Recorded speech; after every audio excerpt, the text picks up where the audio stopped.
Hello नमस्कार, मी स्नेहा स्वागत करते पुन्हा एका नवीन व्हिडिओचं। तुम्हाला नारळ कसा सोलावा हा मी व्हिडिओमध्ये शेअर करणार आहे।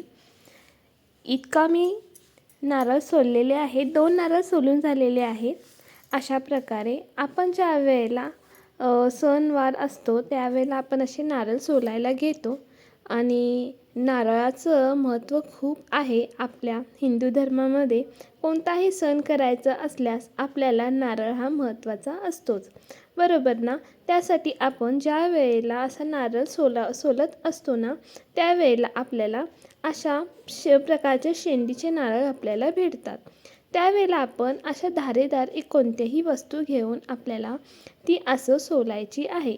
ते तुम्ही जर वरून टोकातून असं घालून ओढला तर ते इझिली निघून जातं। थोडं जास्त मेहनतही करायची जरूरत पडत नाही। अशा प्रकारे आमचा इथे नारळ सोलून झालेला आहे। तुम्हीही नक्की ट्राय करा। बाय।